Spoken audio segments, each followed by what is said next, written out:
गांधी जी ने कन्याकुमारी से कश्मीर तक की पदयात्रा, जिसमें गर्मी भी आई, जिसमें बारिश भी आई, जिसमें बर्फ़ भी पड़ी, जिसमें आतंकवादी हमलों की धमकी भी आई, उसके पश्चात जिस तरीके से माननीय राहुल गांधी जी ने देश को जोड़ने के लिए और देश की समस्याओं को प्रमुखता से उठाने के लिए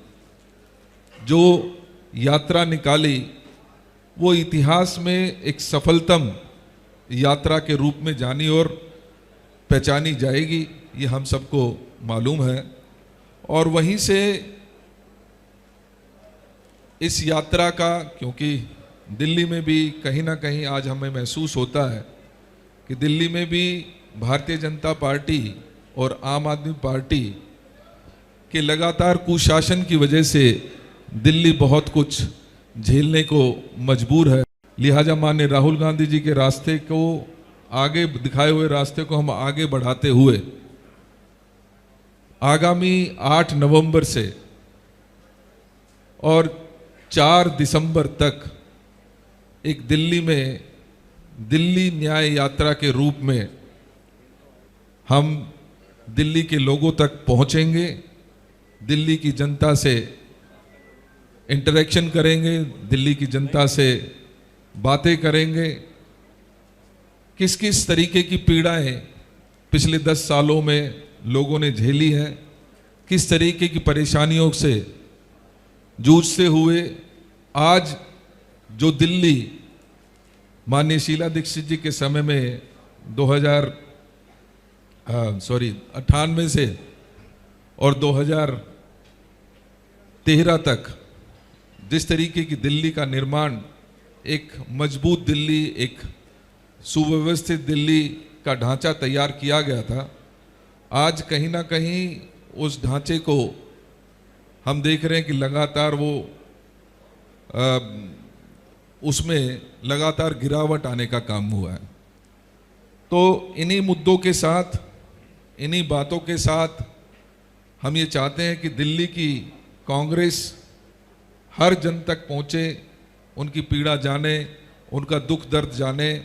और आने वाले चुनाव में हम उनके दर्द को किस तरीके से बेहतर तरीके से उनका समाधान निकाल सकते हैं, उसका एक ब्लूप्रिंट तैयार करें। मैं सभी मेरे दिल्ली प्रदेश कांग्रेस कमेटी के साथियों के साथ ये यात्रा हम करेंगे। ये दिल्ली की यात्रा 8 तारीख को, जैसे मैंने कहा 8 नवंबर को राजघाट से शुरू होगी। ये 4 फेजेस में हमारी यात्रा रहेगी और 4 फेजेस में पहला फेज, जैसे मैंने कहा कि राजघाट से शुरू होगा और ये जो पहला फेज होगा ये लगभग 16 विधानसभाओं को टच करेगा। इसके बाद दूसरा जो फेज रहेगा वो 15 तारीख से शुरू होगा और 20 तक ये चलेगा। इसमें भी हम लगभग 18 दिल्ली की विधानसभाओं को टच करने का काम करेंगे। इसके पश्चात तीसरा जो फेज होगा वो 22 नवंबर से शुरू होगा, 27 नवंबर तक चलेगा और इस फेज में भी हम लगभग 16 विधानसभाओं के बीच से गुजरते हुए, लोगों से दिल की बात सुनते हुए अपनी इस यात्रा को आगे बढ़ाएंगे। फाइनल फेज जो 29 तारीख से शुरू होगा, 29 नवंबर को, वो 4 तारीख को 4 दिसंबर तक चलेगा और इसमें लगभग हम 20 विधानसभाओं को लोगों के पास जाएंगे, उनकी दुख और पीड़ा को समझने की कोशिश करेंगे। इस यात्रा में जहां 8 तारीख को बड़ा हम राजघाट से शुरुआत करेंगे और पहले फेज में हम चांदनी चौक, मटिया महल, बल्ली मारान, सदर बाजार, करोल बाग, पटेल नगर, राजेंद्र नगर, दिल्ली कैंट, मोती नगर, मादीपुर, शकूर बस्ती, त्रिनगर, वजीरपुर, मॉडल टाउन, आदर्श नगर, शालीमार जैसे क्षेत्रों को वहाँ पर जाएंगे, लोगों के दुख और दर्द सुनने की कोशिश करेंगे। ये यात्रा लगातार इसी तरीके से पूरा 1 महीना लोगों के बीच में रहेगी। हमारे बहुत सारे दिल्ली यात्री के रूप में साथी इसमें एनरोल होंगे और दिल्ली की इस यात्रा को सफल बनाने के लिए अपना दिन और रात जहां कांग्रेस पार्टी को देंगे, वहीं दिल्ली की जनता की समस्या और दर्द सुनने के लिए वो पूरा 1 महीना प्रदेश कांग्रेस कमेटी द्वारा लगाए गए कैंप में ही रात्रि विश्राम कर अगले दिन सवेरे यात्रा पर पुनः निकलने का काम करेंगे।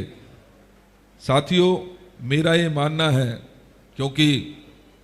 ये यात्रा हमने तय की, ये हमने यात्रा का आगाज़ किया, लेकिन अक्सर सवाल ये आता कि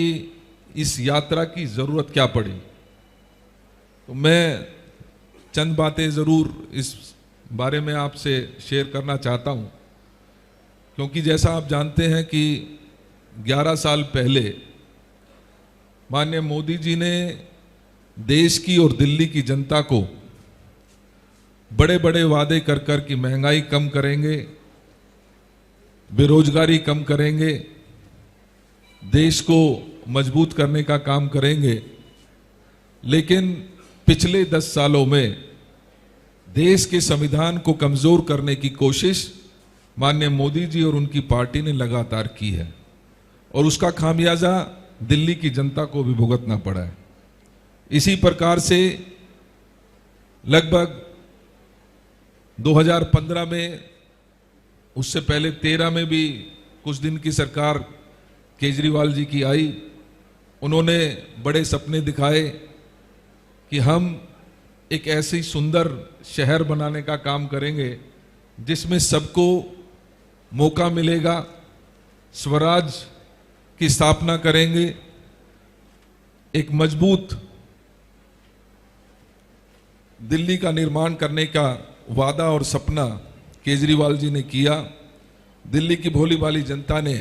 2015 में 70 में से 67 सीटें देकर इस सरकार को चुना